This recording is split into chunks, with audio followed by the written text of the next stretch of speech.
So let's get started. I'm sure other people will join in. Lexington, Kentucky, Transylvania University, and I'm smiling, Transylvania, it's going to be Halloween here. So welcome, Julie. All right, so as you can see, this is our 9 and 9. Oh, I bet you do. Julie said they have a great Halloween vibe in Transylvania. I'll bet you do. Okay, so 9 and 9 overtime, UDL 3.0 Insights. This is our free webinar series. It is October 2025, and it will be Halloween tomorrow here in the US. In this webinar series is sponsored by Goodwin University's Institute for Learning Innovation and the Center for Teaching Excellence. And I'm Diana Larocco, and I'm the Associate Provost for Learning and Teaching. UDL at Goodwin University is our special expertise. We've been at it since 2016, really trying to unpack all the various iterations of the Universal Design for Learning framework and applying it to higher education. Happy to talk to anyone about how we have, quote unquote, embedded UDL in the culture of our university, and it is part and parcel of what we do every day at Goodwin. So today, hopefully, if I could go to the next slide, we have, and I love the idea of sprinkles. I have a little jar of them downstairs in my cupboard. I love sprinkles on just about anything. Sprinkles of surprise and delight, bringing joy and play into higher ed. We need to be playful as we learn. And our speaker today is Danny Smith, who comes to us from George Brown College in Toronto, Canada. And Danny is a professor of marketing at George Brown College. And he has extensive experience in marketing, designing, delivering integrated marketing campaigns for some of the biggest brands, one of which is PepsiCo. I noted that, Danny, and that happens to be my favorite soda. If I'm going to drink a soda, it'll be a Pepsi.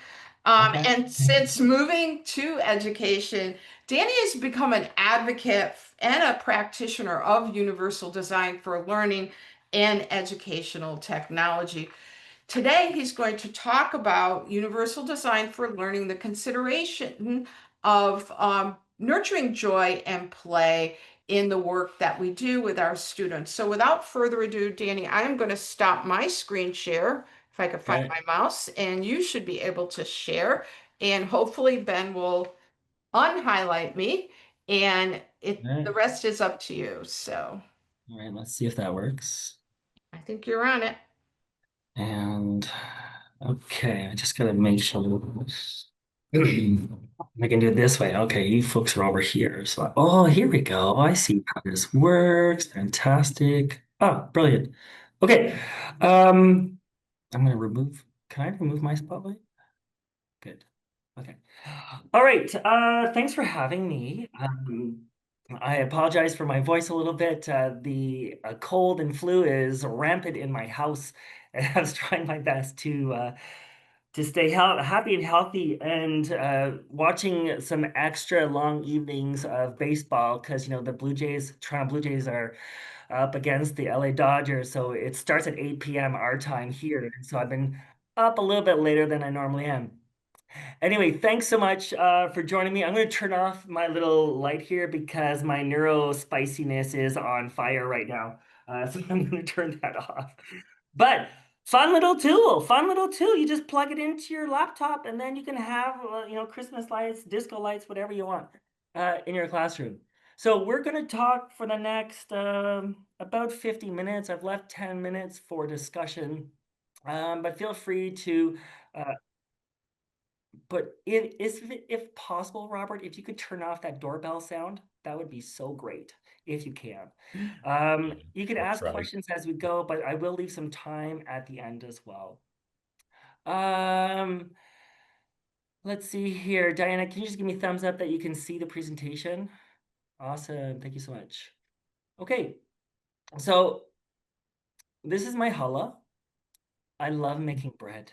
I recently started making my own pasta because it's so simple. But this bread is important for you because it is a reminder that bread doesn't like to be made when you're mad. Are there any bread people here? Or are there any people who like to make bread? You can raise your hand, throw me a reaction or something. Okay, we got a few people saying that they sort of do. Look, it's like anything. If you're angry, if you got a big knot in your face, it's really hard to fix the internet, let's say, or it's hard to come up with creative ideas. It's hard to make bread. I was frustrated with the braiding, and I was like, I'm fed up, and I just rammed it all together. And then if you look at the top part of the bread looks really pretty. The bottom of the bread, a little bit. I was fed up, but I was also making bread at 9:30 at night. Who does that? So I just want us to think about that.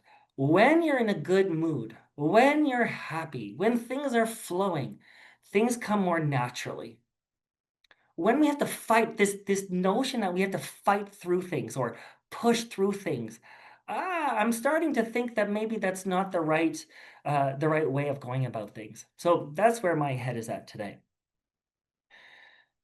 Let me see if I can do this here. Oh, ooh, I'm gonna have to do this way. All right, so we're gonna talk about joy and play in higher ed. We're all here in various capacities, various programs. I'll keep things pretty high level, but feel free to dig deeper if it helps. Sorry, my clicker is not going well. Here we go. So like we said, I teach marketing, have been teaching about 8 years now. Um, love UDL. It's actually a marketing practice, so it makes sense. I bake bread. I've been crocheting a lot. I'm pretty much making myself a homestead. That's really what I'm about these days. Trying to get less technology, even though I'm a marketer, and then into more hands-on, tactical, analog things. I think there's way more joy in that. Oh, I'm sorry for this clicking thing. In the chat, or wherever your chat is on your screen, tell me what you're about, just using emojis. Or if you want, you could use some text or a combination. 2 to 5 emojis that represent how do you rest? How do you have fun? How do you chill out? So I put some crochet needles or knitting needles, some bread, and some pasta. What do you do? Put it in the chat. Let's give a sense of what everyone's doing.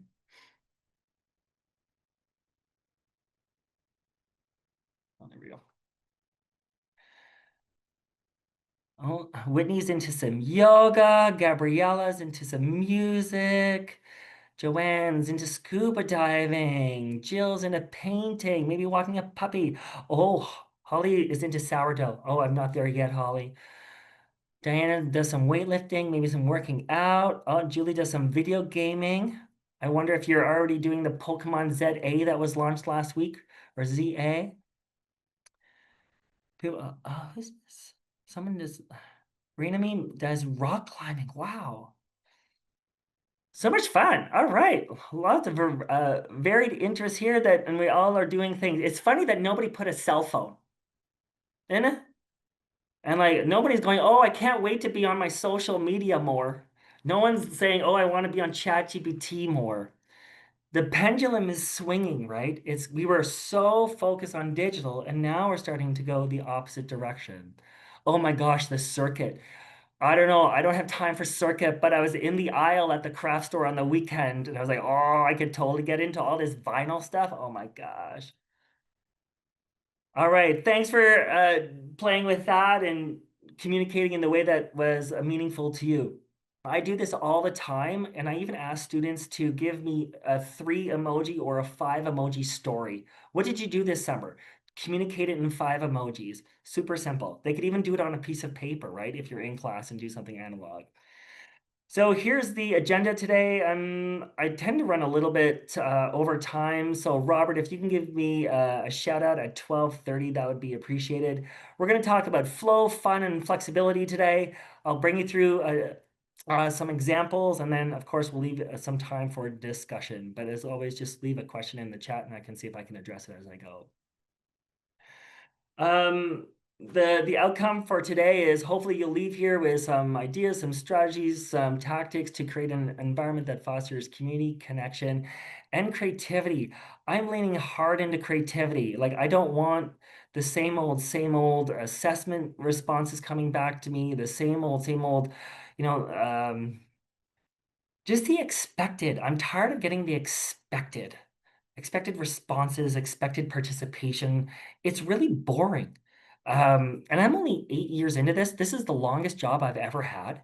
And I'm getting bored a little bit. So I figured we got to well, sorry, I'm not allowed to swear online. We have to shake things up a little bit. Just take a moment to do an Indigenous acknowledgement. I love this gentleman. He's passed away, but he's a Canadian writer, Indigenous. And this is my North Star. This is what motivates me and how I'm looking at teaching and learning these days. So he says, I'm not here in this life to be well balanced or admired. I'm here to be an oddball, eccentric, different, wildly imaginative, creative, daring and curious, inventive, and even a tad strange at times. If you like meditative kind of literature, Richard Wagamese is a lovely little bet to purchase. So eccentricity, what makes you unique? What kind of creativity do you bring to your submissions, to your approaches in whatever discipline you have as a faculty and as a student? And then what are you curious about? This world has so much going on, and you could do anything. So how are we nurturing this curiosity with our students and frankly with ourselves? These are the same attributes that keep coming up over and over and over again with employers. So the World Economic publishes the top 5 skills, and these keep coming up. Creativity, curiosity, creativity, curiosity. If ChatGPT can do everything, then you've got to be creative and curious to make it do something new, right? You've got to ask new questions, find new ways of doing things and bringing things together. So this is what I really stress in my courses. So how do we get from here to a place of curiosity, creativity, and eccentricity? I'm going to suggest it's through flow. But before we get there, I need to change our energy just a little bit. So on a piece of paper nearby or on a Word document, I'll give you a second, I'd like you to write the letters A through Z. A, B, C, D, E, F, G, H, I, J, K, L, M, N, O, P, Q, R, S. Go as far as you can, as far as you want. And then for each letter, or for whatever letters are relevant for you, I want you to write an energizing word. So I've given you 2 examples here. T could be tantalizing. S could be Shazam. So write the letters of the alphabet, A through Z, or as much as you want. And then for whichever letter you have some ideas for words that have some energy to them, I want you to write that word down. So I'll give you 2 minutes.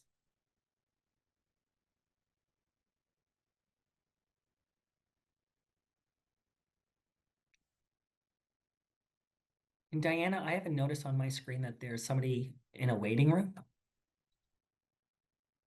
Thanks. Yeah. Tricky. Don't stress about it. Whatever letters or words come to you, write those down. Don't try to fill in the whole thing either. It's unnecessary.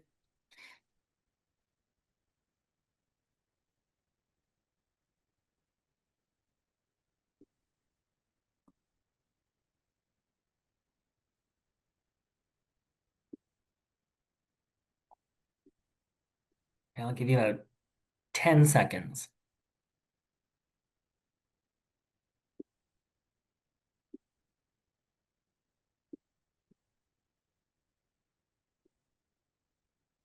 Okay, so wherever you are is perfectly fine. Perfectly fine. You're right where you need to be. So for those of us who really want to finish the whole list or something like that, don't worry about it. Do that on your own time. Do that today when you're having lunch or something. So what I'm going to do is I'm going to reach into my bag of letters.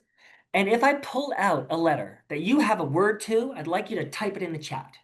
Okay? So here we go. So this is a bag of letters. R. Who's got an R word? Anybody have an R word? Roar. Woo! Good word. Rock and roll. Thanks, Rachel. And Roya. Any other R's? All right, hold on, hold on. Oh, riveting. Ooh.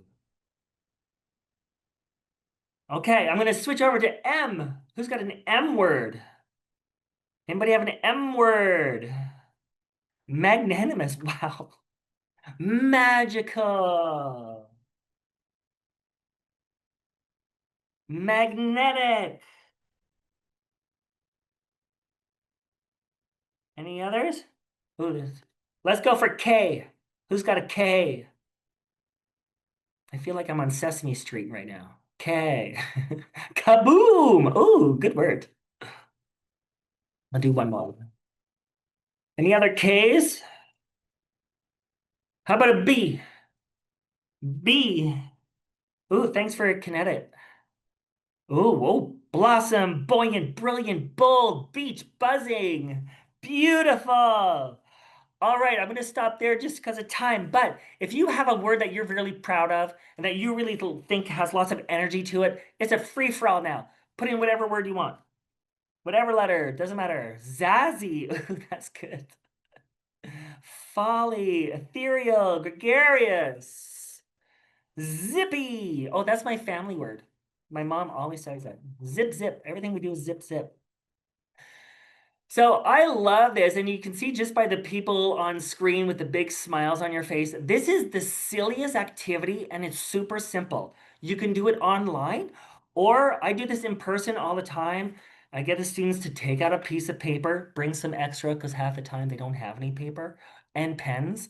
But then we do it analog style. Super easy. I got the letters from the Dollarama, the dollar store. Super fun. And it feels good to feel good. So saying these words actually feels fun. And you could do a call and repeat or something like that as well. Okay, so flow. We were just in a state of flow, right? You weren't thinking about bills and whatever else is going on in your world. We were just like in the moment, in the flow, thinking about words and thinking about things that make us feel good because flow rejuvenates us. It's that state when you're in the full absorption of the moment and you don't even know you're enjoying it, but you do, right? So I love Adam Grant, motivational speaker. So I just pulled some quotes from him. Activities where time disappears.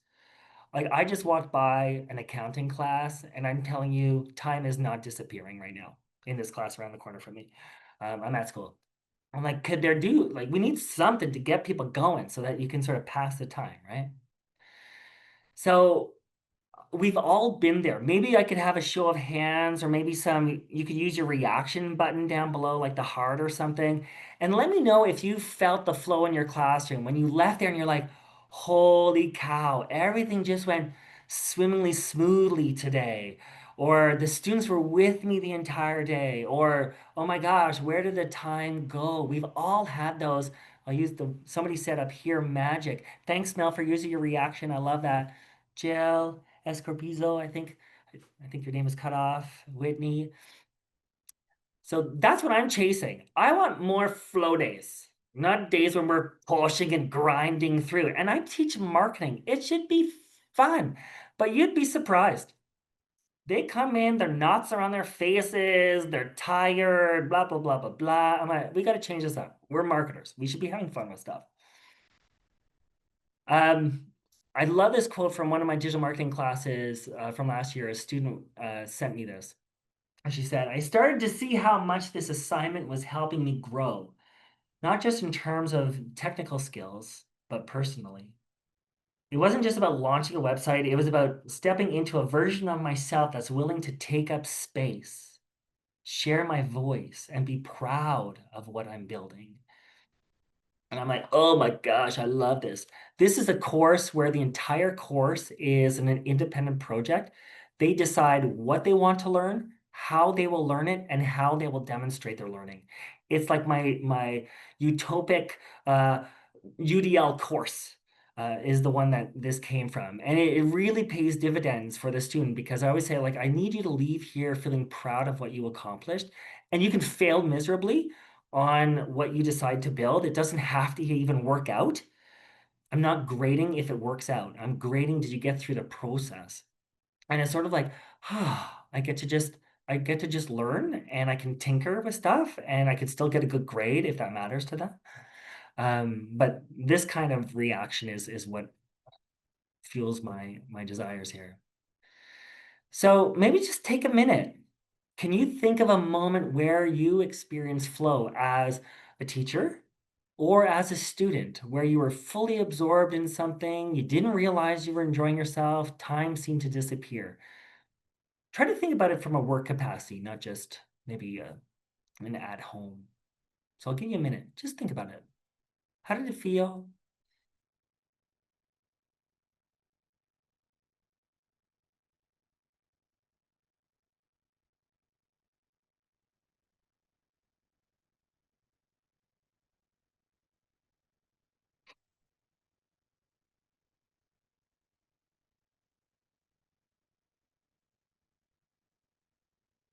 Okay. Does anybody want to tell us about it? I didn't tell you before that, but just curious. Sometimes it can be very personal, so I'll move on. So the end goal is to create learning experiences where faculty and students are in a shared state of flow, where we're fully absorbed in learning. Hopefully, we're enjoying it, and we lose sense of time. I want them, just like me, to go, holy cow, what was that 3 hours? I didn't even recognize that I had 3 hours. And I tell my students, I said, sometimes I'm having so much fun, you have to remind me to take a break. Sometimes I'm having so much fun, I don't even turn on PowerPoint. Like I just get going. And so that's what I want us to do. So how do we get into this state of flow with fun and with some flexibility? So it feels good to feel good. I don't think anybody would disagree with that. And it makes me always think of when you were a kid, you know?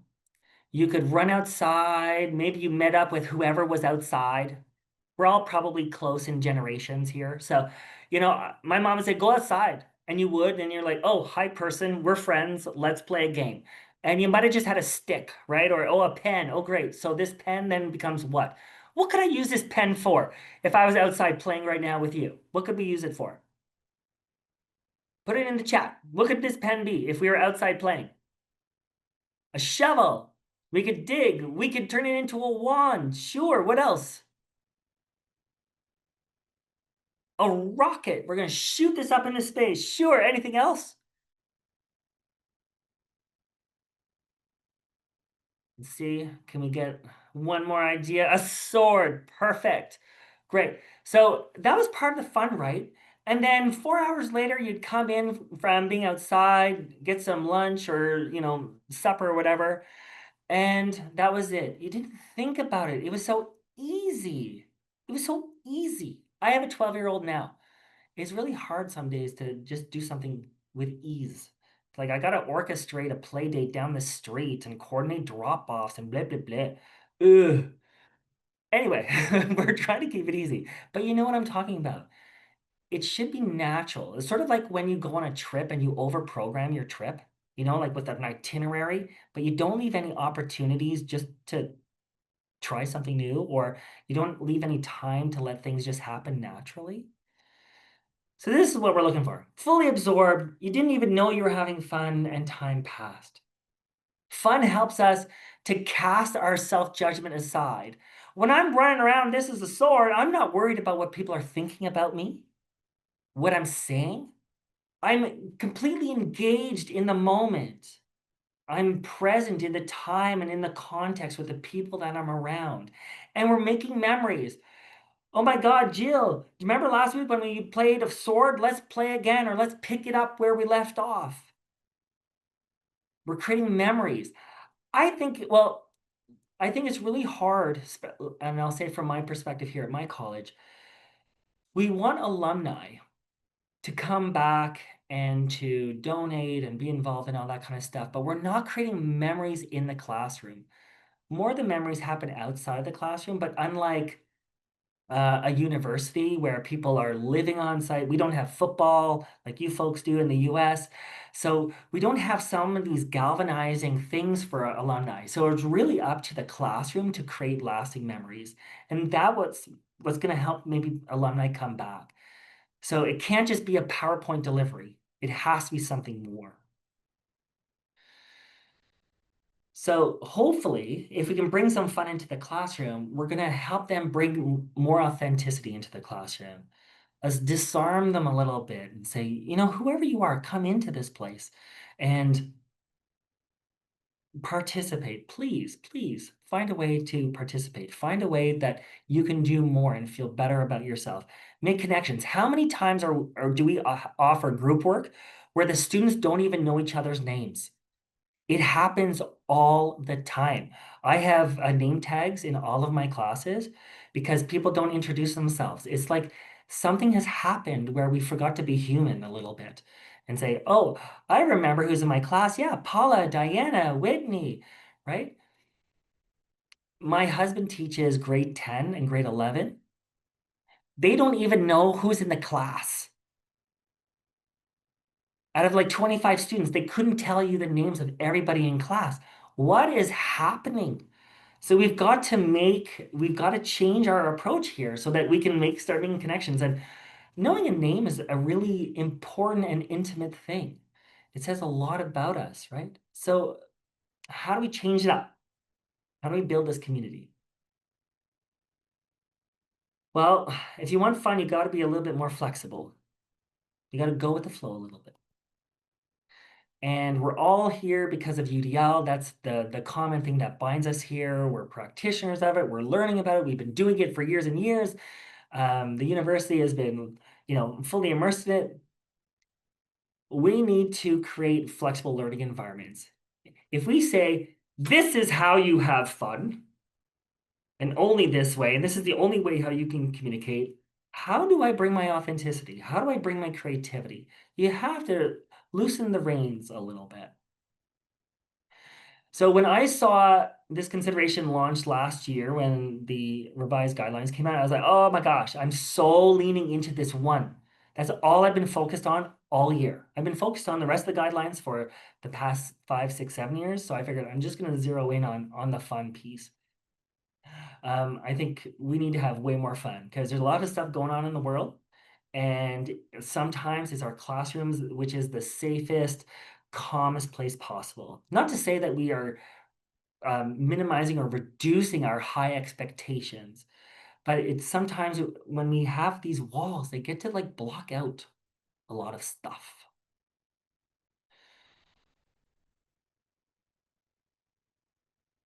So, some examples. And all of these are taken from my practice. So, I figure if you don't I couldn't actually deliver this if I didn't practice it. So it starts with us. It always starts with us, right? We set the temperature. We don't take the temperature in our classrooms. We set the temperature in our classrooms. So how do we create an environment where fun and flow can flourish? So one for me is always trying to let down my guard. I tell my students everything. Tell them about my pasta. I tell them about crocheting. I tell them about what's going on in my life. I tell them when I'm struggling. I show them when I'm struggling. I'll show them like an email that I'm struggling with, or if I'm upset with something, I talk about my neurospiciness and my mental health challenges with anxiety and depression. I'll tell you anything because that's where they start to trust you. That's where they go, oh, I see myself in my instructor. Yesterday, I had a student who's completely failing my course, completely failing. And he stayed back and he's like, sir, I'm failing. I'm like, okay. And he was like, can we do something about it? I said, of course. Of course we can. If you want to do something, then I'm here to help you. And he's like, I'm really struggling. I have ADHD. I'm like, oh, no problem. I said, I can help you with that. So we came up with a plan and some false deadlines to create some urgency for him.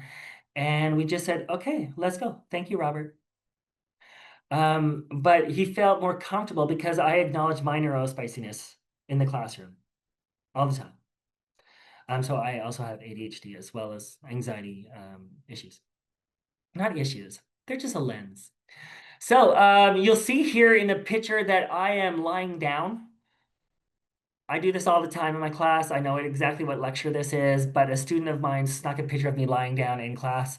It's sort of like my Dead Poets Society moment, Captain, my captain, and he's standing on the desk. This is sort of my moment like that. If you can use trends and play around with them, this was an action figure AI trend from last year. Did anybody do it? Anybody else do it? Oh, you have to do it. It's so much fun. So you just go to ChatGPT and say, take my image, what you see on the left here, and I said, turn it into an action figure, blister pack, and then ask it to include some accessories. So much fun. So much fun. And now, because technology has increased over the last little while, you can actually ask it to make it an animation. So imagine it bursts out of the blister pack and then walks in front of you. So cool. I say plan like an elementary teacher. So I have my toolbox. Got some UDL stickers, whatever, whatever. In my toolbox, I have everything. Because most faculty at higher ed institutions, we don't own a classroom, not like elementary school teachers, right? I go into a room, it looks like this: white walls, desks, seats. That's it. So I have streamers, I've got stuff to do everything. I've got beads, I have dice. Whoop, oh, there goes my bracelet. I have dice. One of the things I do with my class is I give them inanimate objects and I say, here's a die, here's a die, go make a game for 5 minutes. Just make a board game. And it just primes the pump a little bit, gets them out of the day-to-day stuff, gets them in that state of flow. I've got low vision playing cards that I can use to make groups or to play games with. I've got every kind of markers, stickers. I have popsicle sticks. I got straws to select groups. Whatever I need is in this box. So I just bring it to class. I always just bring it to class. Um, Find moments to dial up the fun. So I don't know, has anybody been using these random selecting tools? They're a hoot. Oh, wrong screen. Hold on, I'll bring one over. So earlier I made this one. Robert, give me a thumbs up if you can see the spinning wheel.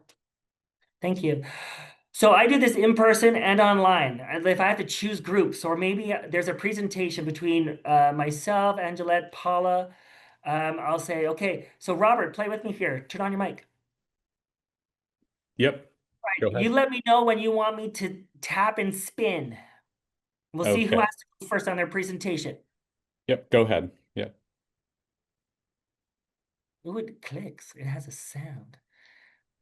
Oh, self-fulfilling prophecy. Here we go. Robert's up. Okay, good. So Good. I will do this online. Oh, wow, look at this.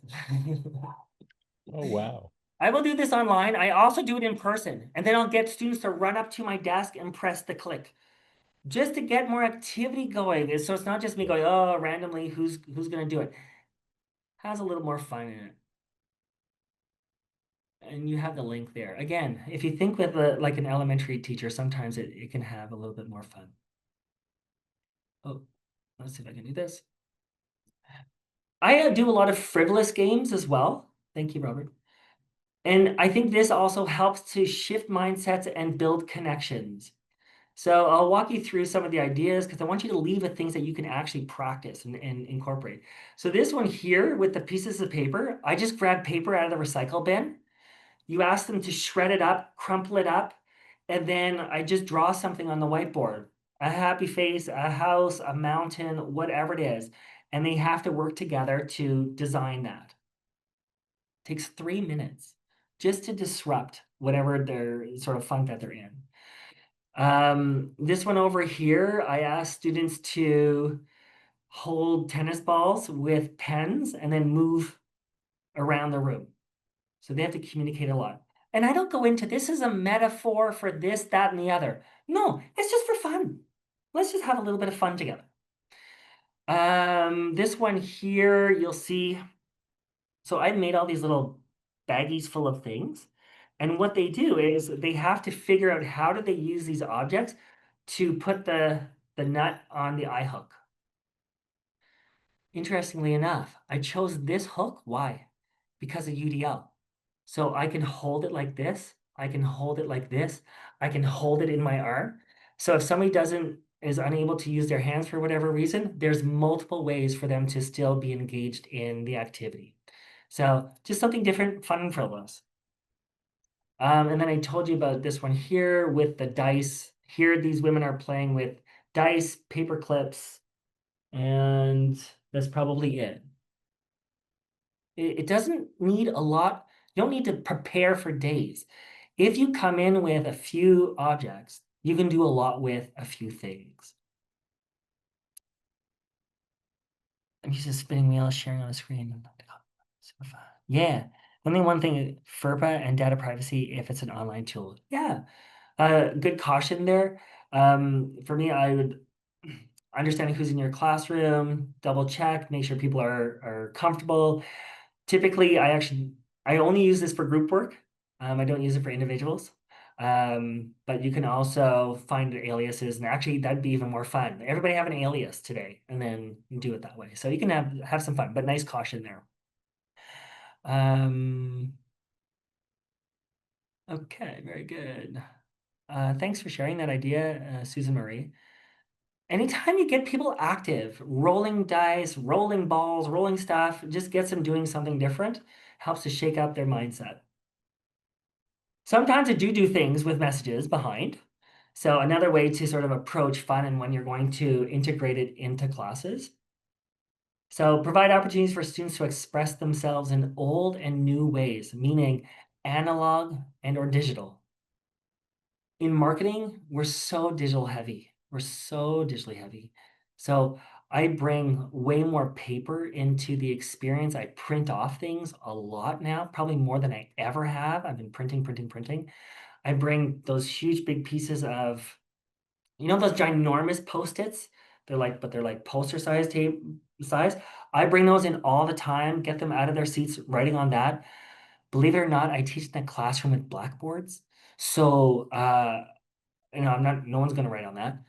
So this is just another way to do it. And then I get them to take pictures of it. They can fold it up, take it with them, so on and so forth. And I'd say disrupt old ways of doing. So yesterday, one of my most fun classes, does anybody teach marketing? Anybody? No. Google didn't invent itself, right? All they did was take one of these. Do we know what this is? Is there anybody so young you don't know what this is? Phone book, the yellow pages, the white pages. So I teach search marketing with this because Google is this, just digital. And so I get them, one, it's sort of like that nostalgic piece, and they think about rotary phones and all that kind of stuff. So they have a little bit of a giggle. But categories, keywords, search marketing or search advertising it's all based off of this. It's all based off of this. This is Google. But what Google did is enhanced it. They added value to this experience, right? So trying to find unconventional ways to engage students with the core concept that you're teaching. Just try to find something else, something that's tangible that they can fiddle with and look at and challenges their brain in different ways. Also helps them to make connections between the concepts. That's what it looks like. The yellow pages. That's how old I am. Rachel, you're not that old. This was a wonderful thing. This was institutional, right? Like in your house, remember? You would put your phone right on top of it until somebody went and took it away, and then the whole family got disrupted. Where's the yellow pages? Oh, I use it in the car to give my kid a boost. You know what I mean? Like amazing things. And no word of a lie, this was printed in 2020. 2020 for downtown Toronto. Okay? Downtown Toronto, 2020. So people are still using it. And it's actually a really lovely segue when I'm teaching this into different demographics.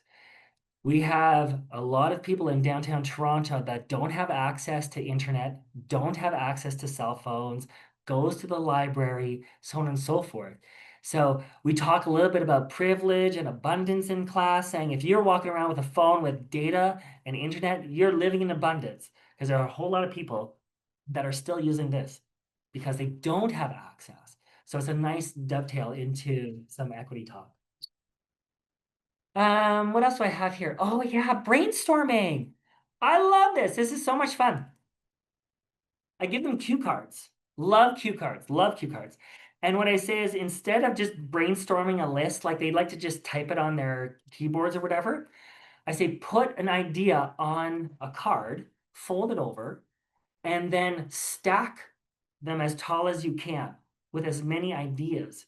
So there's a little bit of competition in there, and each card represents a new idea. So then what we do is we sort ideas afterwards, and we say, how many are the same idea, expected ideas? And then what we're trying to find is which groups have one or two or three of these left that are completely unique to that group. Really fun way to just turn around things on brainstorming. And then, here's just an example where we're using, I asked the students to draw a logo, and then we use ChatGPT to turn it into something digital. But a lot of people always say is like, oh, I can't draw. And I'm like, that's not a problem anymore. That's not a barrier anymore. If you can come up with a concept, ChatGPT will do the rest for you. And then they're like, oh my gosh, yes, this is exactly what I was looking for, right? So it empowers them to think a little bit more differently and then really feel good that your concept actually came to life. Some games don't just have some lessons, some are actually for like hardcore learning. When we're engaging with core concepts, exploring what students know. So here, these are all AI-based activities. You'd have to zoom in on your own screen afterwards. But I use like Claude AI a lot to just do random games pretty quickly. Thanks, Diane. Claude AI is so much fun, right? And what I ask them to do is you create a game. You create a game for me that helps me understand SEO and SEM in this case. So two core concepts in marketing. And this one here is a drop and drag. They could do a fill in the blank. They could do Jeopardy style, what have you. And it's about assessing what they know. And then you can include like checking the answers. It'll give you the correct answer, or it'll give you a fictional answer and they've got to fix that. And so it's just a way for them to play with it, use a little bit of new technology and think about the concepts that we're trying to learn.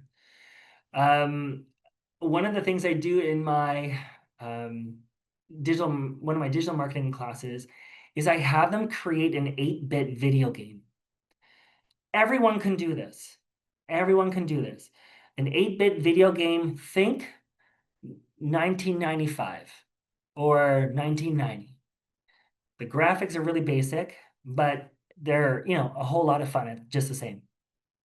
You say, create an 8-bit video game in HTML format. That's all you need in your prompt. And then just give it some context. So you might say, create an 8-bit video game where a bunny has to eat carrots to score points, and when it eats enough carrots, it goes on to the next level. So it could be just silly, or you can make it more relevant. So I have two visuals here. One, I asked students to create a budget calculator. First about their day-to-day life, rent, food, internet, going out, all those kind of things. And then we made it for marketing.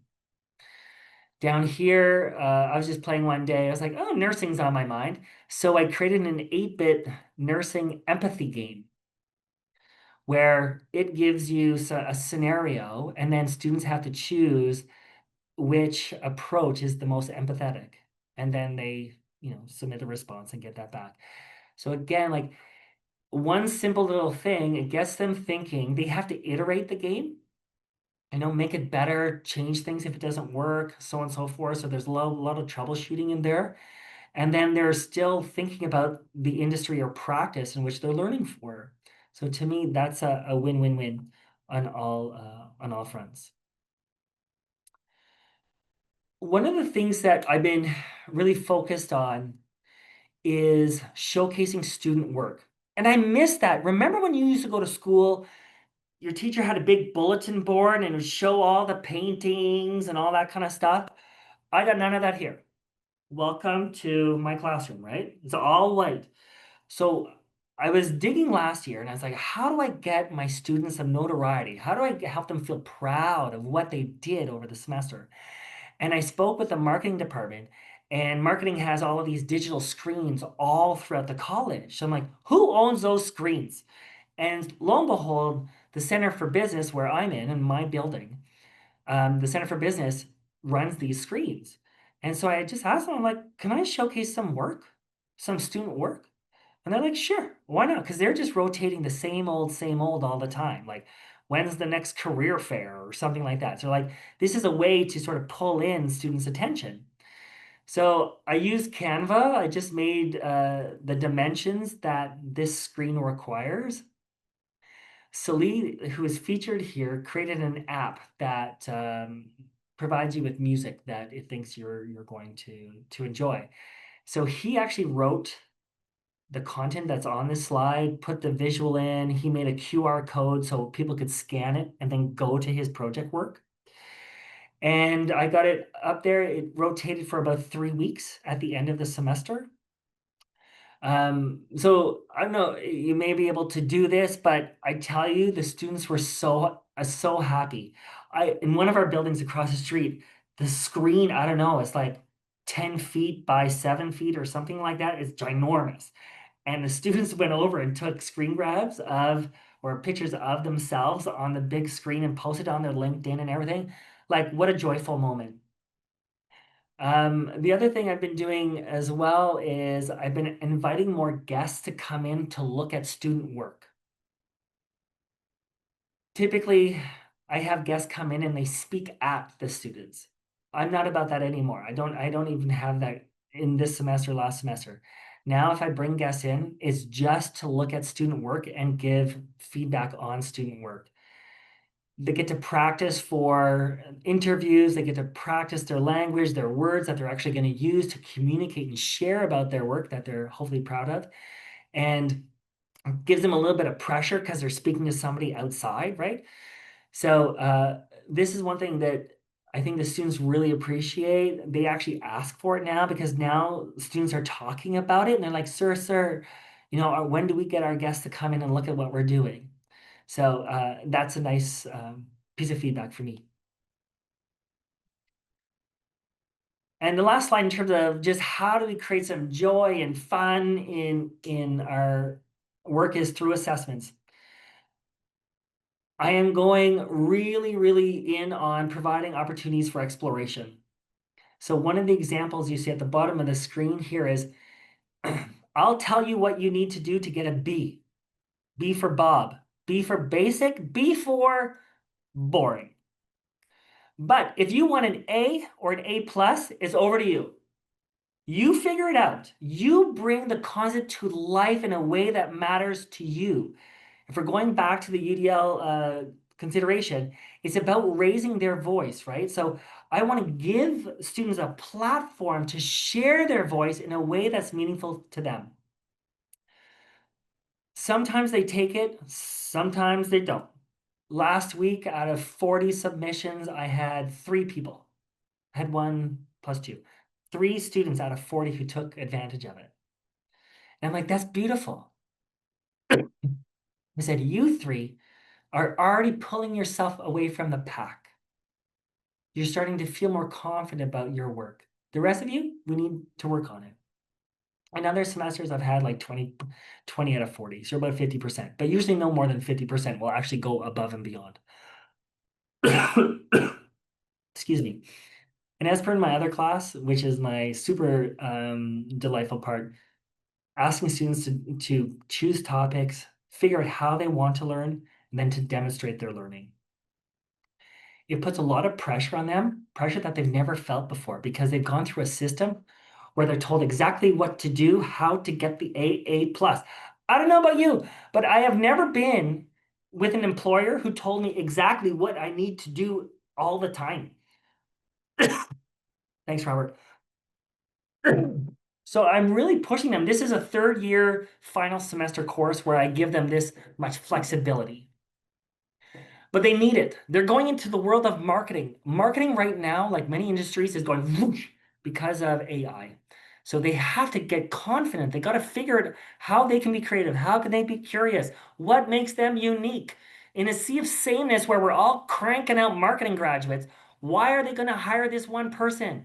Give me some learning that shows what you're about. Not that everybody else has the same templated assignment. Boring, especially in marketing. We're not big into that. So just to wrap it up, and I'll give us 10 minutes, like I said, to have a quick conversation. So we got to find flow. I'm trying to find ways to get students in that state of flow all the time, get those distractions out of the way. Let us have some fun and hopefully supported by some flexibility. So I ask you this, why push through learning when you can flow through it with joy and play? I don't know about you, I just want to make bread. I want to enjoy doing it. It's a way more fun. It's a way more fun. So let's do that with our learning. And I'll leave time now, 10 minutes. Gosh, I'm almost on time. Thank you, Robert. That was perfect. Great. I'll stop So- sharing. And I'll go back Perfect. here. Okay. All right, so we encourage you to turn on your cameras and ask questions. If you prefer not to turn the camera on and unmute, you can put your questions in the chat, but we really want to look at how the idea of flow theory by Mihai Csikszentmihalyi, however you say his name, I never get it quite right, is really, for me, Danny, I'll start off. For me as an instructor, when I taught in the doctoral program in educational leadership, I did exactly what you just described. And it was really joyful to teach strategic planning with a bag of tricks and really get students to engage in understanding strategic planning, for example. So I really appreciate it. And I taught flow theory too as part of that. And I'd ask you, how did it make you feel? Oh, how did it make me feel? I could tell you what I did. I would spend lots of time being super creative. Um, and I only recently tossed out some of the materials that I use. I made them do read alouds, Danny. Yeah, which was so fun. Using books that had that were related, children's types of books, but that were related to the content, and pass the book in the class and do a read aloud. And then talk about the concepts as it applied to strategic planning. For example, I'll just use that course because I was heavy into, because strategic planning, you want to just, give me a blanket and a pillow and some tea and I'm going to sleep. It's about as boring. Yeah, right? As boring as it can get. So, but Yeah, like big heavy courses like that, we've got to find. It can't be all 3 hours or however long the section is lasting, but right. Yeah, all 3 hours. wherever you can, even just a little bit. That's why I'm like sprinkles of surprise and delight. Sometimes all you have is 5 minutes, and if that's all you have for that day, then that's it. All right. So anybody want to chime in? We have a lot of people here. Thoughts, questions, ideas that are working for you that I can borrow. I'll just say that I love this idea of flow, and it's so amazing when it happens in a classroom. In my experience, there's sort of an interesting paradox in that if I have to be really clear about what I want and really organized, and it's that when I have that kind of clarity that we're far more likely to reach that space. Partly because I'm willing to go off road, if I know where the road is generally headed. So I'm curious whether others have that experience as well. Intentional teaching, being really intentional and explicit, and how are you going to assess what just transpired? Susan Marie, did you want to say something? I see you're unmuted. Oh, yeah, no, I was just I am totally on board with this, and I love the idea of asking, thinking about what are the little ways we can create joy and wonder, and and to try to help make everybody understand flow better. I mean, as a writing teacher, the notion of flow in a text too is something like, once you can make that material, it's really important. But I'm also thinking about the times in my own career where I felt like I didn't have a lot of legitimacy walking into the room because I was not much older than a lot of my students. And I think about some of my colleagues, we're a predominantly white institution, and some of the younger faculty of color walking into rooms often, don't experience the room welcoming them or recognizing their expertise. And so that was sort of just in the back of my mind as I was listening to you, just thinking about how does this intersect with all those other moments of intersectionality and identity in the classroom. It seems complicated, and I know if we start and in fact, we are already beginning to think about playfulness in our own programming here. And I know there's a group of my colleagues at UVM who are watching this together on campus. So hi, everybody. But I know that question is going to come up here. So I would love to hear what other people here think about just the complications of intersectionality and power and privilege in play. Can I go first? Because you know, I'm I walk into the classroom with lots of privilege. They can call me by my first name, and I know not every professor gets to do that. I'm given more respect off the top, right? And I think that's probably one of the reasons why I share about my neurospiciness and my anxiety. I'm also gay, so I share about my family. And I have a son, so I'm in the 1% of families in Canada because I'm a queer family and a double dad family. And we almost don't exist in our country. And so I know when I walk in, I'm already afforded some privilege there, but I need to set myself back so I can identify with students more. But I'll tell you, in the past year, I am the kind of person, probably, as was said earlier, I used to plan everything, and I'm starting to not. And not everything. I'm trying to find some moments where I can tell them, I don't know this. I don't know how to do this. You're going to see me try something in real time. I am tired of trying to produce every moment of my 3 hours. And it's artificial. It's like I'm on social media. I would rather go into my class and try some technology or any of the tools that I need for marketing and say, oh, oops, it didn't work. What do I do now? You help me.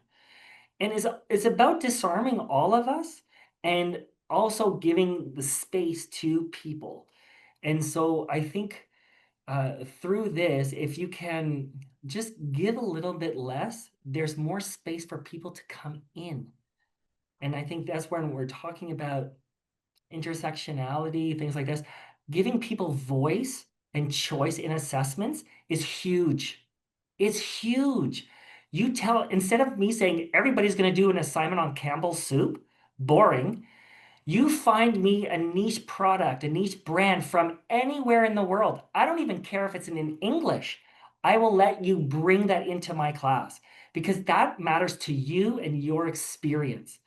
I am not saying anybody anymore, this is what you must do for me. I'm like, I need to give space so that they can show up for themselves. So I hope that answers a little bit of your question, Susan Marie. Other thoughts on how we show up for our students, how we humanize? And Susan, you commented that the uneasy is a very playful assignment approach. People here might be interested. Yeah. And then I just want to read something that Tyler wrote. Thank you, Tyler. For the last course I taught Introduction to Game Design. Oh yeah. Flow is relatively easy. I use flipped learning. Yay, says the person that loves flipped learning. To give boring concepts, combination of video, audio, summarized text, choice of articles, and so on. Class basically became a lab to learn and work with the game engine, and mistakes were made, resolved, etc. At the end, they designed demos of their own games, which was really great to see. Love the idea of showcasing student work. Absolutely. other thoughts, comments? We are at 1 o'clock. Yeah. Invite people to stay on. But we are at 1 o'clock and really appreciate. I see people here that are often in other webinars. So thank you again for joining us. We really appreciate it. We have the call out. Rob, we forgot to put the call in the chat for the Oh. next. Yeah, Right. we have a call out for the next series. We are extending it once again. And the call is out. We're calling it I don't know, number 3, something like that. So it's 9 and 9, number 3. And we're really excited to be doing that. The call is out. If you would like, UDL at goodwin.edu. How hard is that, right? UDL at goodwin.edu. Send an email and I'll push the call out to you. I sent it out on 2 different listservs. We welcome people to continue to have these discussions. It's been an incredible learning experience. Danny, I have to say, I totally appreciate your openness. You made me laugh and really enjoyed this session. So, to everybody who's still here, people are doing this out of the goodness of their hearts and out of their love for UDL. And that's what creating community is about, in my view. So we really appreciate you coming. And Danny, thank you so much. Sure. So And let's for anybody, just like if you want to chat, find me on LinkedIn. I'm happy to chat. I love chatting about UDL and coming up with fun ideas. So reach out. all right. So thanks, everybody.